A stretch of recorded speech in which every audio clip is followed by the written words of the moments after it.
Hello, everyone. Thank you so much for joining us today for the Untangle 101 webinar.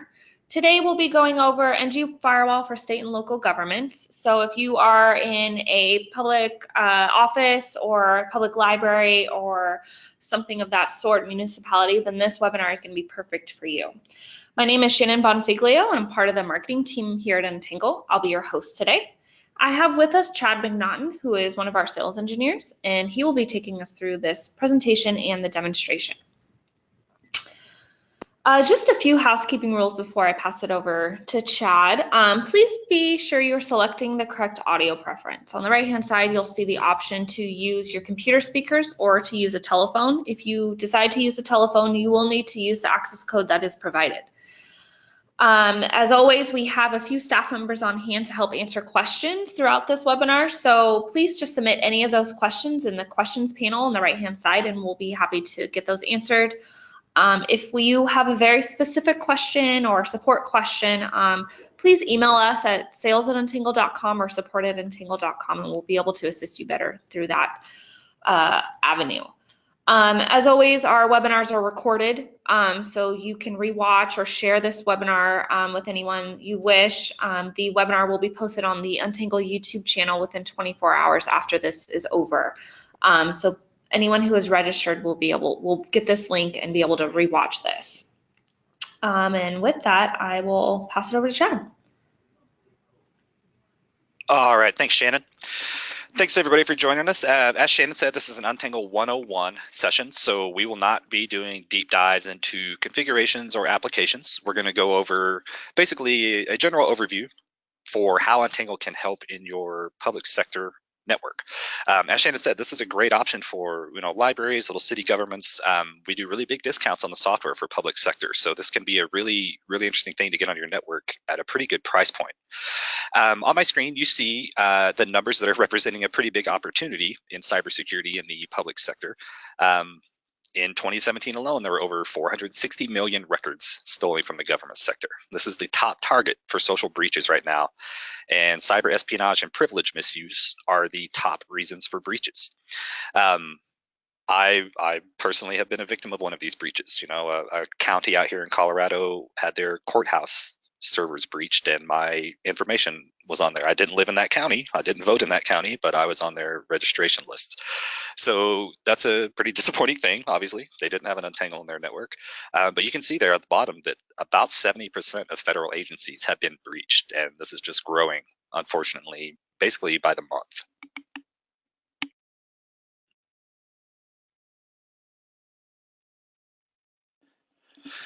There's always a disadvantage when we talk about cybersecurity in the government sector. A lot of that is a lack of resources and expertise. Another really big problem that ties into that is compliance standards. So there are multiple regulations that different government entities will fall under for compliance. These could be things like PCI, CJIS if you're a little sheriff's office or a jail, HIPAA, obviously. There's a lot of different compliance standards that Untangle can help you meet. But you can see here, just from data breaches and compliance audits in 2018 alone, you can see that the U.S. federal government is kind of winning a lot of those categories, unfortunately. So experiencing breaches, compliance audits due to security issues, it's a little scary, honestly, in 2018. But this is kind of the nature of the beast right now. So you can see about 57% of federal agencies have been breached here in the last year. Like I said, 75% are at risk or high risk cybersecurity programs, and about $75 per exposed record for government agencies.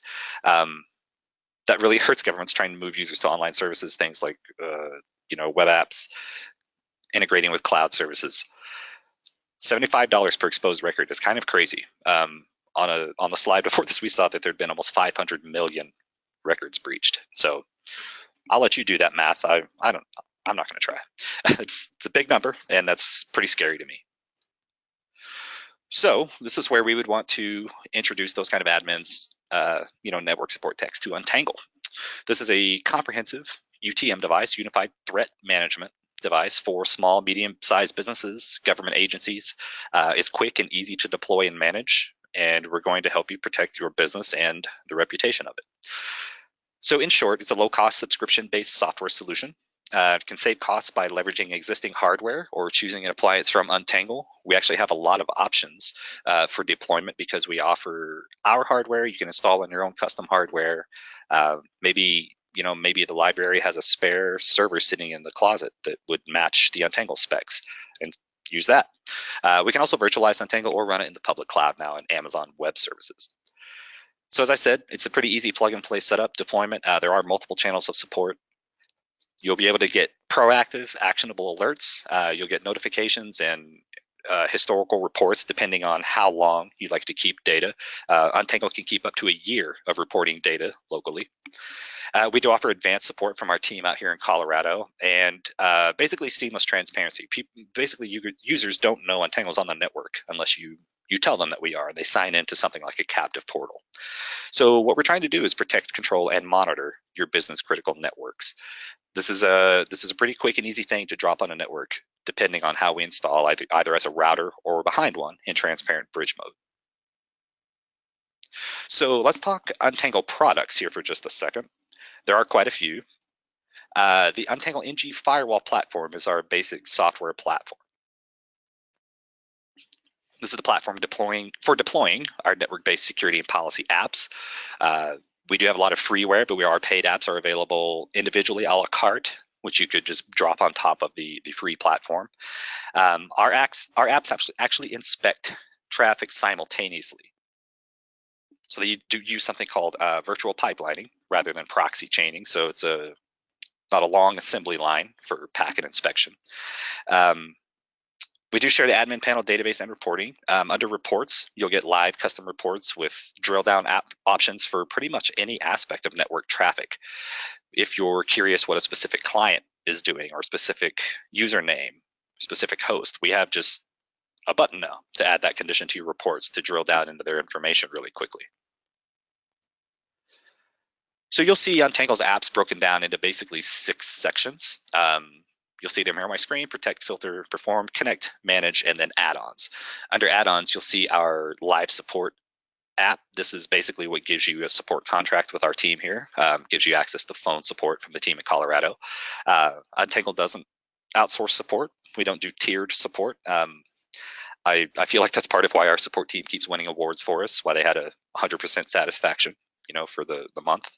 So depending on what you're looking for, we'll see these under different categories in the app itself and on the site. There is a link on untangle.com called software packages that will show you all these apps side by side, show you what's free, what's paid, what's included in our complete package, etc. This is the software that we offer, though, basically broken down into categories. So maintaining compliance and control is a pretty big undertaking in a lot of government offices. SIPA compliance is a pretty big one. We'll be talking about, public schools, libraries, anywhere where, kids are getting online. So we offer web content filtering with over 500 million sites in over 140 categories in 200 languages. This is provided by a vendor out here in Denver called Zavello. That's what they do. They categorize websites and they host that database in their cloud. So this isn't something that's installed on your Untangle server. We could also enforce safe search. If safe search is off on their browser, we enforce safe searching here on the Untangle server. And we can do policy enforcement for HTTPS and SSL traffic and audit reports for regulators. So we basically have an option to create any type of summary report that we wish, and then we can save that as a template. And we could actually make that for you and send it to you. If you need, for example, an executive summary report, go to support.untangle.com. Search executive summary report, and you'll get an article with a link to a JSON file that you can import into your reports app. Open Wi-Fi is another thing that's hard to control. We'll help you gain visibility and control over those devices. We can see them through the captive portal. If they want to authenticate against anything, the captive portal can offer a sign-in with username and password as well. And this is where we can separate mobile devices to different policies to enforce different filtering and rules. So I could set up a policy basically for Wi-Fi users that maybe throttles different services, because they're on Wi-Fi. Maybe I don't want to block Netflix on their phone, but I could throttle it.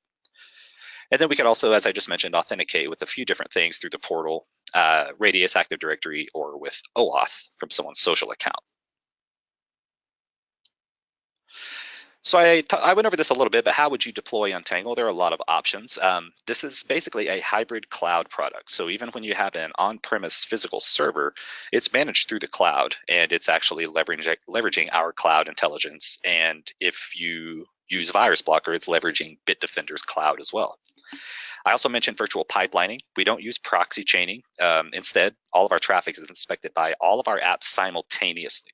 So instead of I said assembly line earlier, instead of an assembly line, it's sort of a dog pile. So that takes away latency.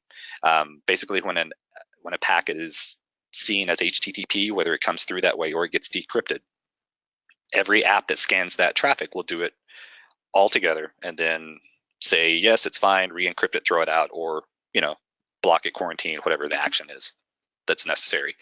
Untangle does offer a little lighter hardware footprint. This is Linux Debian as the underlying operating system, so it can be run on smaller, cheaper hardware. Whether it's your hardware or ours is kind of up to you and your budget. And as I said, we do offer public cloud deployments. So we're running in Amazon Web Services now for bring your own license or pay as you go. So you can see that on our website.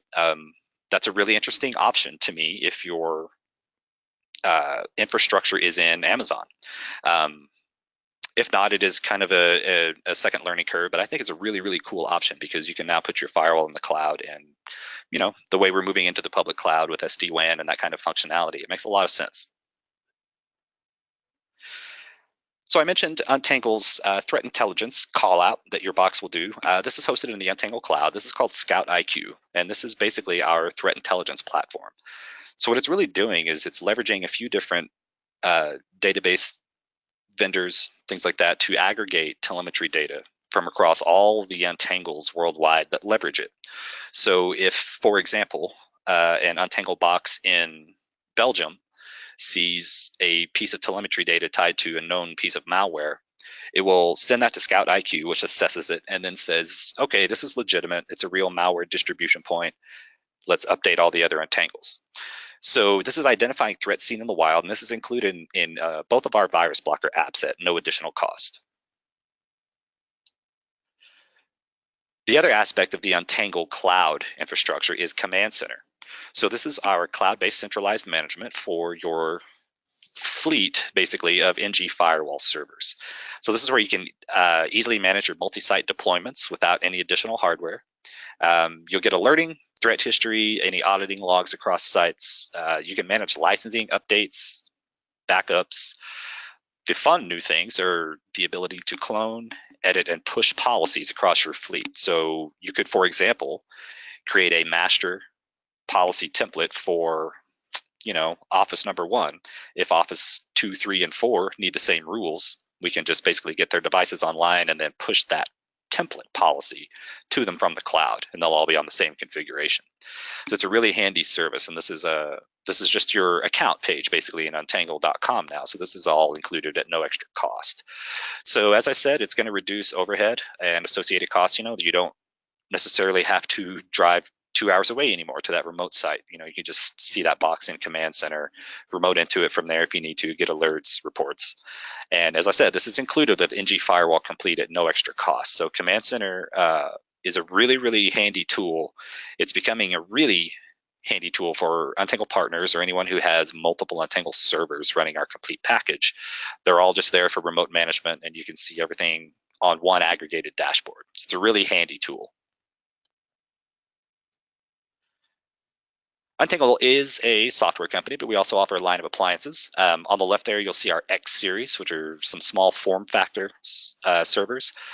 You'll see the Untangled nomenclature is basically still tied to device count. So you'll see the U50X, for example, we rate that for up to 50 concurrent hosts with layer 7 filtering. The U500 is 500 concurrent hosts. These numbers are give or take, obviously. I've seen some 500s pushing 700 devices without any filtering going and being okay. But this is the Untangle line of appliances. The X series currently isn't available to ship to Europe, but those are really interesting little devices. The U25X is I think $299. So, I mean, for $300, you get a little form factor Linux server with Untangle pre-installed and a hardware warranty, which is a handy thing. If you're specifically a hardware person and you like to build and maintain your own hardware, that's fine too. You can even go to the Untangle website and go to our appliances page to see the specs and the actual, disk size and the amount of memory that we put into boxes for different levels.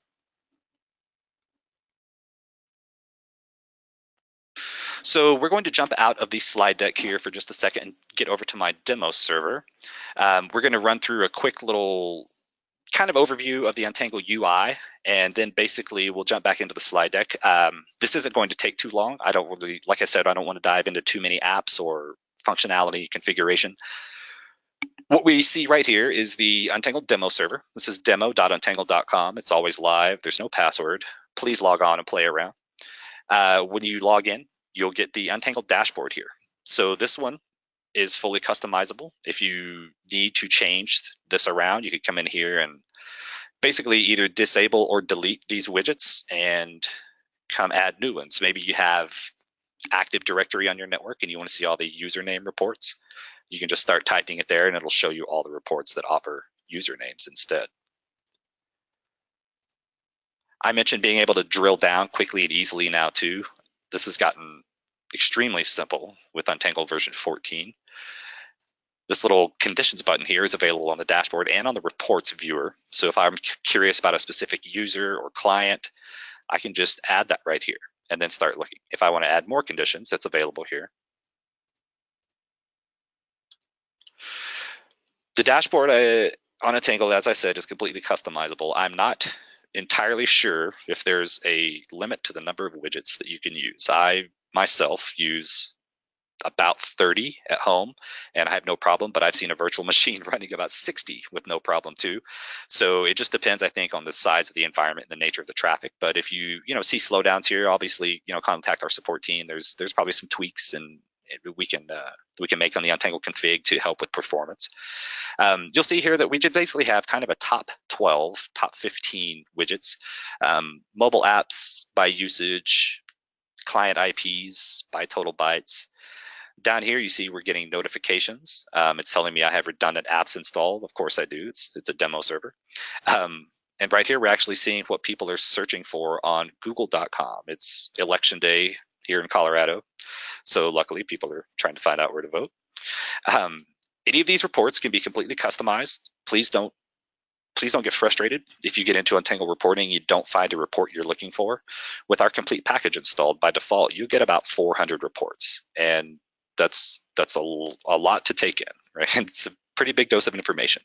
So the little search bar right here can be your best friend of reports if you're curious about the top sites being visited today. There it is. So top sites by request is going to show me the websites being visited by the number of requests. So on the legend over here, I tend to click on things that don't really seem relevant. This is all Google domain stuff. And so now we get down to business and you see we have a bit of a Craigslist issue. San Francisco Bay Craigslist, to be specific. So if I want to, I can add that same condition through this button here, or I can actually click in the report to add the condition, and then it will actually show me all the reports that can offer that condition. So the reporting in Untangle is extremely customizable. As I said, we can keep up to a year of information depending on how long you're keeping. This is where you change your view for what data you're seeking. And as I said, don't get frustrated. Any report in Untangle can be customized.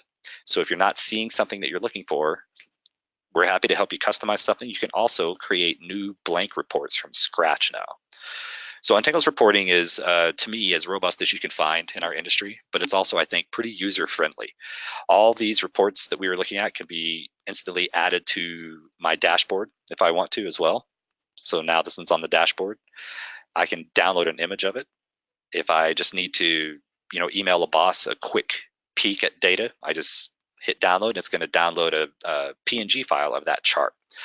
So aside from doing that, we can also create an actual template report for, executives or, counselors, teachers, a number of different ways to do that. That all happens in our actual reports app over here in the applications. Okay, let's refresh that screen real quick. This is where we actually change our data retention. So in the Reports app, there's a data tab that we can get into, and then we'll be able to see everything that, or be able to see all the reports that are actually being generated. We'll be able to see how long we're keeping information. By default, you'll be set to probably a day. It might be 7 days. So this is where you can change that. Be sure to hit the save box down there. Some people overlook it. It can be tucked away depending on the size of your browser. This is also where we create those email templates. So you would create a reports user first, create the email address, and then you would assign them a template. The templates are handy because we come in and basically eliminate the information they don't want to see and then add back any that they would. So once we come through one or two of these, we've got that template saved as a JSON file. So whether or not it's within the same organization, that's a file that you'll actually have on hand, and you can actually import that into other untangles to have that report template there as well. So that's a little breakdown on the reports and the dashboard. I wanted to cover that because I think it's a really big, I guess it's a big dose of information between the reports viewer and the dashboard. So obviously those are all tying into the apps that you have installed. This is our complete package. It's every app Untangle makes. And you can see we do things like WAN failover, WAN balancer, lots of flavors of VPN. So traditionally, IPsec VPN is kind of the tried and true standard, especially in the government sector. It provides pretty good security. We updated our module for version 14 to include new security groups. So there's new Diffie-Hellman groups. It's got new kernel hooks to restart a tunnel, better alerting, better logging. So if you do have multiple sites between government offices, between libraries, something like that, we could set up IPsec VPN for the enhanced security from site-to-site VPN. If you have no use for enhanced security site-to-site VPN, we could possibly use Tunnel VPN running an OpenVPN client, and that's actually part of our free package. So if you have multiple sites and they need site-to-site connectivity, just give us a shout. You can email us, obviously, at sales or support@untangle.com. If you just have some quick questions, though, we also have presales@untangle.com that my team answers. So if you have some quick questions, feel free to shoot us a note at presales@untangle.com as well. The kind of 2 or 3 all-stars in Untangle's complete package, I feel like, are web filter, virus blocker, bandwidth control, and application control. These all shape and monitor traffic. Obviously, web filter and application control are going to be able to block traffic. Bandwidth control, however, can almost do the same thing without actually blocking it. So I kind of mentioned this to a lot of organizations. It depends on you and your acceptable usage policy, what kind of organization you are, how strict you are with your users, your employees, or students. Untangle is an interesting solution because we can obviously come to web filter and set up a lot of URL blocking. By default, we block things like proxy sites and botnets and malware and pornography and all the pretty obvious things. But this is all the URL traffic. So all we're seeing is something from a browser, and obviously all we're seeing is HTTP. The nature of the internet now, especially here in the States, warrants that we might need to do HTTPS decryption in order for this to fully work.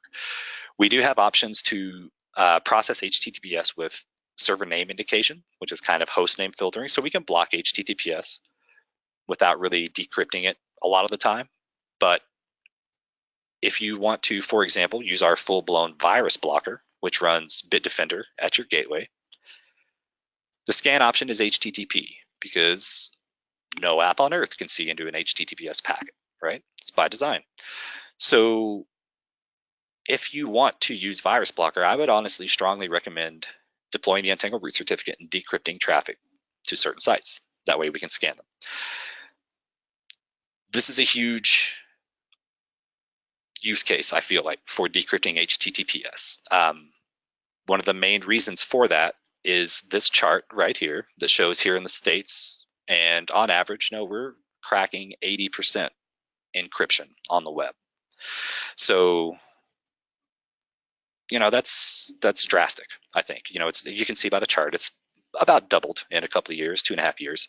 So if we want to really see into that traffic, we need to decrypt it. Then Virus Blocker can come in and actually scan file types. It will use the Untangle Scout IQ engine and the Bitdefender Cloud Scan as well. And this is a huge advantage on your network because we're going to scan these files for infections at your gateway. So if this Excel spreadsheet right here, for example, contains an infected macro, there's malware, we'll scan that at the gateway before it gets to your accounting department where they click on every spreadsheet ever sent. So we're trying to do our best to take some of the end users out of the equation. I like to touch on virus blocker in these because ransomware and malware and things like that are a pretty hot topic these days. Obviously, the government breaches have been quicker and quicker and worse as the last couple of years have gone on. So when we talk about ransomware, malware, even phishing, we have to talk about end users. Unfortunately, whether it's students or employees or teachers, whoever it is, end users are kind of problem number one when it comes to this stuff. There's no such thing as being retroactive with ransomware. You get ransomed and it's trouble. You either pay the ransom or you lose files. Some really small businesses might even go out of business. So we're doing our best to kind of step in and be a little proactive for things like that, so we can take the user out of the equation, stop them from clicking the link or the email or the attachment before it ever even gets to the network. So hopefully your local network won't see these infected files. Untangle will stop them. I will always say this is not 100%. Nothing's 100%. If it was, it would be $1 million a minute. But we do a really good job, and it's an interesting option having Bitdefender scanning stuff here at your gateway before we even have to engage your endpoint antivirus. This doesn't replace endpoint protection by any means. This is a really good complement, though, and something you can have kind of as a first wave tip of the spear on your network for antivirus. Again, decrypting HTTPS is a good use case for web filtering. Obviously, one of the biggest things that we gain when we decrypt HTTPS packets is visibility. So if I, let's go over to reports here. If I come over to my web filter reports and we'll go to all web events, we'll be able to show you a pretty good glimpse of kind of what it looks like when we decrypt traffic. So Craigslist is currently not being inspected. So we're not decrypting that traffic, but we are inspecting Google. And that's why we have URI information for this session. So this can come down to visibility as well. This is why it's such a requirement in SIPA compliance, HIPAA, things like that. We want these breadcrumbs. We want actionable reporting, so you can actually see the full trail and see what someone's doing here. This rule that inspects google.com is the same rule that allows me to see what people are searching for. So we're decrypting that traffic, and then we're seeing these search terms that are entered. The good news is it's all about voting today, so that's good to see. So the case for HTTPS decryption is very strong in 2018, especially here in the States. I think virus blocker, honestly, may be the #1 use case for it now. Web filter can block HTTPS without decrypting it, but you lose really good visibility and you will miss some HTTPS. The other kind of specific thing that I would mention for HTTPS decryption would be a combination of bandwidth control and application control. And I tend to mention them together because bandwidth control leverages 3 or 4 other apps that Untangle offers. So I'm going to start here real quick. And this is my demo server, so it's already been configured. But as you can see here, the warning QoS is not enabled. So it will require you to set up quality of service. So if you haven't set that up under your config network advanced option, bandwidth control will actually send you back over to that screen through the setup wizard and force you to do that. So when you run through the setup wizard, you choose a template. I chose school for this demo server, so you can see what it's done for us here. It's basically applying quotas and penalty boxes for the first 5 rules, and then we start actually shaping traffic. So the first thing we do is prioritize DNS and SSH and RDP and email, and then we start to deprioritize unproductive mobile applications. You can see where this is coming from right here. It's coming from our application control module. So these are only mobile apps. That's a very distinct line in the sand that I try to get people to draw in their heads. Web filter is URL traffic from a browser. Application control is mobile application signatures from a mobile device. There are obviously a few times where these will cross-pollinate sort of. If you have a Chromebook, for example, we'll see some mobile apps. Or if you have a cell phone or tablet and you pull up your browser and go to an actual URL, we'll see that in Web Filter. So not a lot of folks do that. I would normally never pull up, Chrome on my phone and go to mobile.twitter.com. I would just use my Twitter app. But that's an interesting thing you'll see in reports too. If you're blocking the Twitter app, I bet you'll see mobile.twitter.com in your URLs. So they do talk to each other. And when you have our complete package, it really makes them all work well together because they leverage each other's signatures and rules like this. So if I wanted to, for example, make people not use the YouTube mobile app on their phones and tablets, I don't necessarily want to block it, but I want to discourage them from using it. I could come down in a rule and say application control application is, and I normally copy and paste these, honestly, from application control. Some of them are spelled oddly for some reason. And then I would say set priority, and I want to throttle this as low as humanly possible. So I would do limited severely, and then done. So I'm not blocking YouTube. I'm the YouTube, apparently. That's good typing. What I'm doing is throttling it. So nobody's going to get a block page or anything like that. They're just not going to get enough bandwidth to enjoy using it. So as I said, that comes from quality of service. If you'd like to see what these priorities look like, I'm going to jump over there here. So once you enable QoS, you'll get these tabs. And if you go to priorities, you'll see where those numbers come from. So when I say I'm going to limit you severely, you're going to get up to 10% of my available download bandwidth. That's your maximum. The lowest we can go here would be 0.1%. So that's going to be a miserable experience. Obviously, there's a caveat. If you're, for example, running something like 10 gig fiber, 0.1% is, probably still okay bandwidth. So depending on the organization, the network itself, we might want to block traffic rather than throttle it. We can tar pit mobile apps or just block the apps themselves. But sometimes you could come over here and say, I'm going to, quote unquote, throttle that app to death. And I personally, if I was on a normal network like here at work and I was getting 0.1% of the bandwidth, I think I'd probably give up on what I was doing and just go back to work.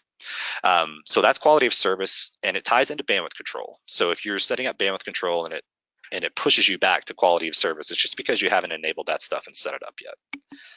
Last thing I wanted to touch on here real quick was application control.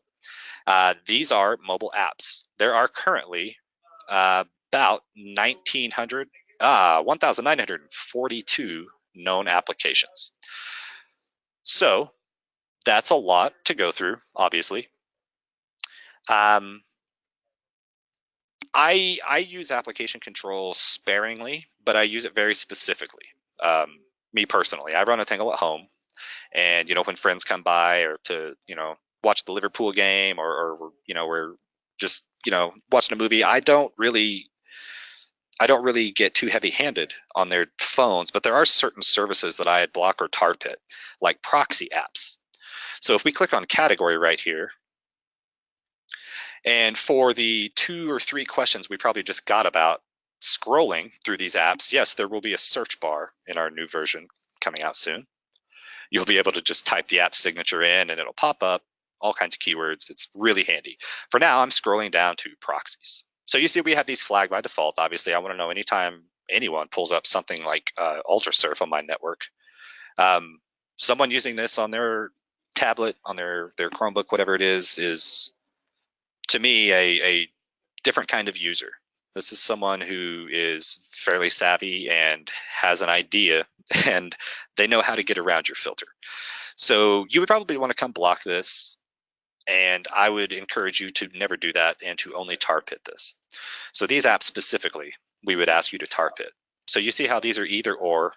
You can only block or tar pit. You can't do both, and that's because they both do a very similar thing. So when you block something like UltraSurf, UltraSurf attempts to connect, Untangle sees that request, and we send a deny, a no thank you. that actually resets UltraSurf's TCP connection. It starts a new session, and the app says, oh, they blocked me. So I guess I'll start trying every other protocol I know until I connect, and that will never stop. So when you tar pit it, it will block that traffic, but it actually won't reset the connection, and no new session will start. So long story short, when you tar pit, the app and the user basically don't know they're being blocked. That's handy for apps like that try to hop around and use different ports, but it's also, I think, handy because of that user. That user can be very savvy, pretty smart. I'm old enough to admit that a lot of these users can outsmart me as an admin these days, so I have Untangle as backup. On the rules tab here, you'll also see that there is a rule to tar pit all traffic classified as proxy apps. I would give you a pro tip here.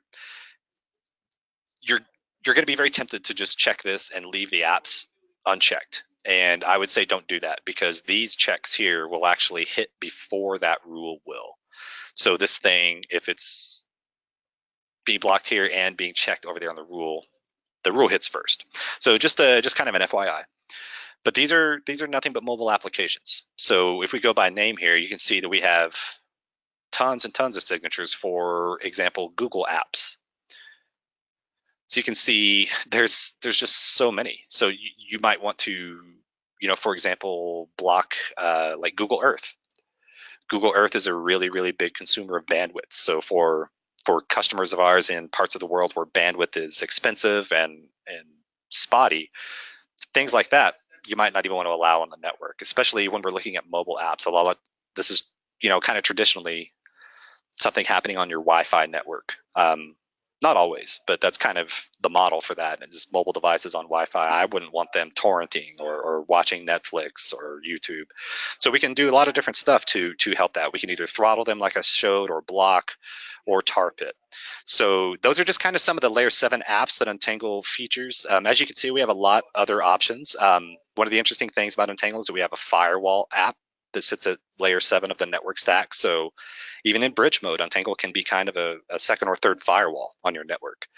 That's kind of the demo I wanted to get through. I'm sure we've got some questions. Let's jump back over to the slide deck here so we can get through that real quick. There's a couple more slides, but real quick, Shannon, are there any questions hanging out there that we can answer? Yeah, there was some questions on the hardware requirements. If you wanted to, I know people were. Okay. I actually, I would send you to our wiki site. We have this on our website as well, but this is real easy to get to on the wiki. There's just a little hardware requirements table on the homepage here, wiki.untangle.com. If you click on that, there's a table at the bottom, and this is basically our more or less bare minimums. You need to get to this level to process that many devices at layer 7. Obviously, the more the better. This is Linux Debian, so it's not a real resource hog CPU wise, but I always like to try to get to 4 gigs of memory so I can actually run the Untangle 64-bit version. I think it runs a little smoother, but this is available right there on Untangle's wiki, and then if you go to untangle.com, it's also available under deployment and appliances there. Okay, great. Someone was asking about how Untangle can help with phishing attempts. So we mentioned that we have, fish blocker and spam blocker, if you want to go into that. Yeah, sure. And these are actually a little bit more applicable to kind of the government sector than to the private sector, really small businesses. Our spam and fish blockers here will only see port 25 SMTP. So for organizations that have a mail server, these are really, really great options. Spam blocker here runs the spam assassin engine. It updates a couple times a day. Mine's just updated here recently. So if you do run a mail server, we can do some really interesting things to help. If not, if you use, Office 365 or Gmail like we use, they're pretty much doing all that scanning for you. What I would encourage you to do, though, is to go into web filters categories and make sure we still have a check to block phishing sites.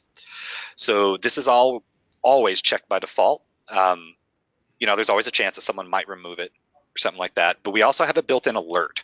So if you have a user or a device go to one of those sites, there's a built-in alert, phishing fraud website visited, basically, and blocked. So if that does happen, if someone goes to a site that's known for phishing, it will, one, block the site, obviously, and then two, it will send an alert to the admin as well, so you'll know who it came from, who did that, where it went. The other part of that is the virus blockers scanning attachments. I feel like phishing has gotten kind of advanced.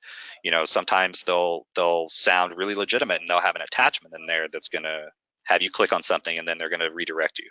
So keep that in mind too. Between web filter and virus blocker, we can do some really interesting stuff at the URL level outside of just emails. Hope that answered that. Yes, these are a lot of people have very specific questions. So Sure. if you have a specific support question, I would suggest please email support@untangle.com to get that answered, as we can't really provide support on this webinar. Yeah, and I was going to say that if you already have an Untangled device and you have a specific question about it, by all means contact us at support@. If you're just curious, you just have a question that came up from this webinar, you can email the pre-sales team here too, presales@untangled.com. If it's just a quick question, by all means, let us know. We'll shoot you a quick answer. Otherwise, if it's a real configuration question, we might want to open a support ticket and things like that. Anything else hanging out there that you want to grab real quick? We'll check back again. Yeah, no, not right now. Okay.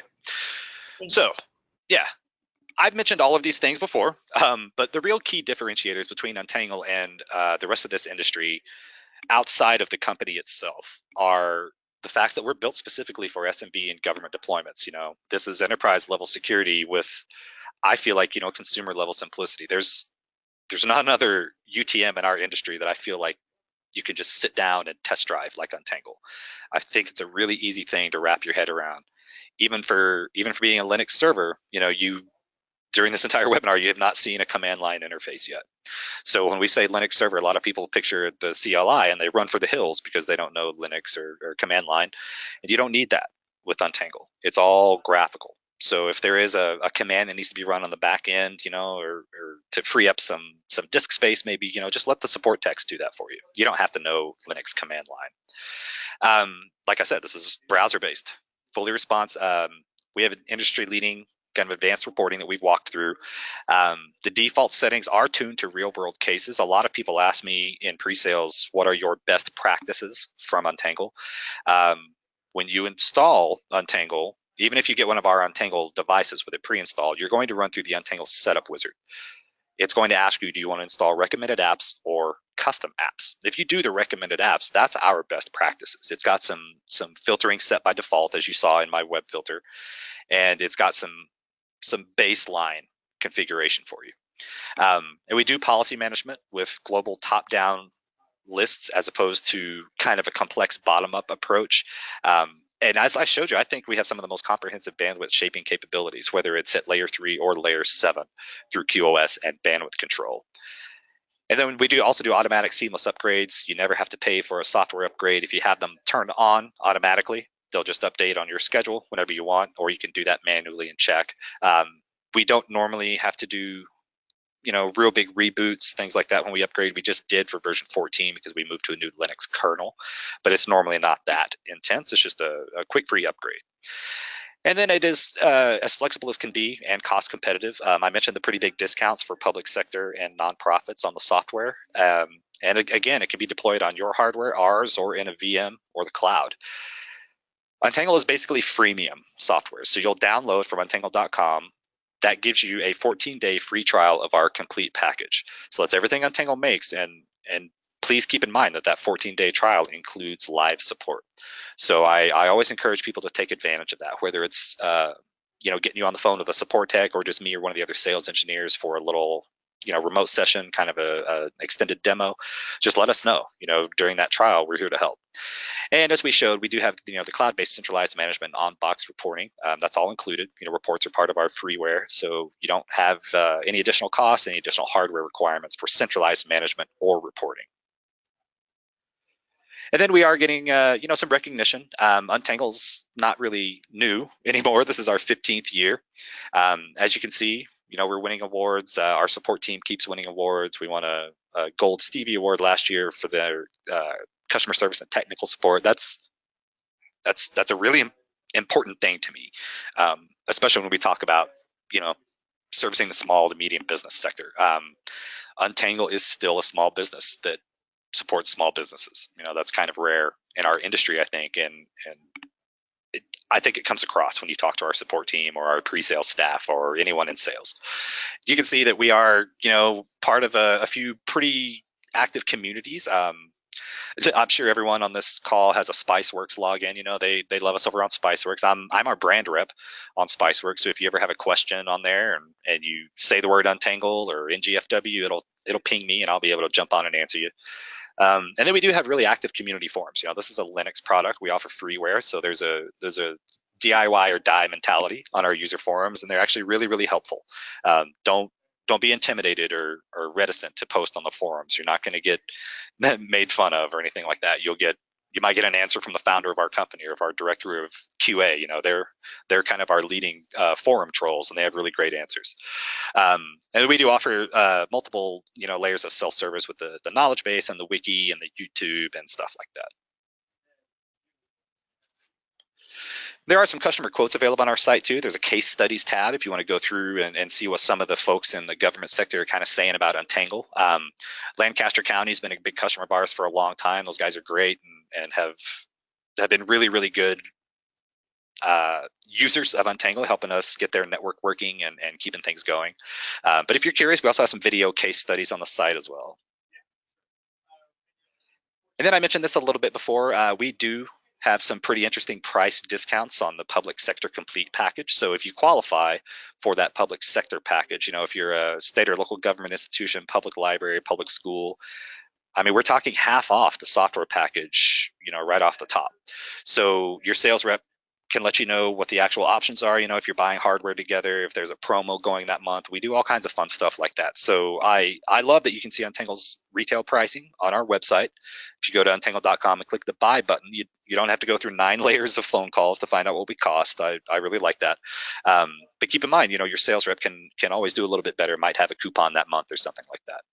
And then again, you can try it before you buy it. The 14-day trial is really interesting if you plan to purchase the complete package, because during that trial, you can get everything set up and a configuration saved.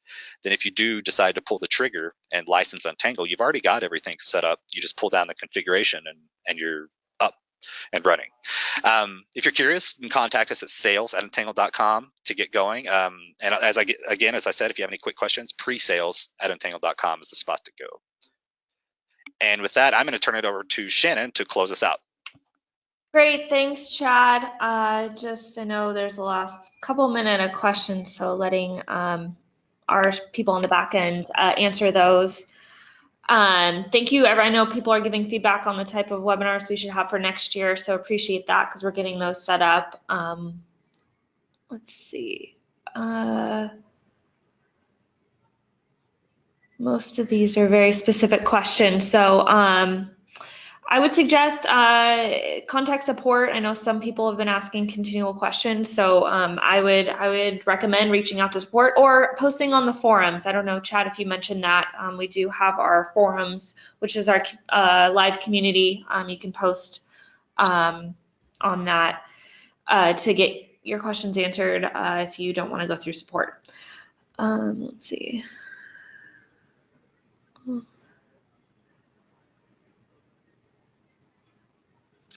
All right, I think most of these questions are for support. So thanks, Chad. As he mentioned, we do have that public sector pricing.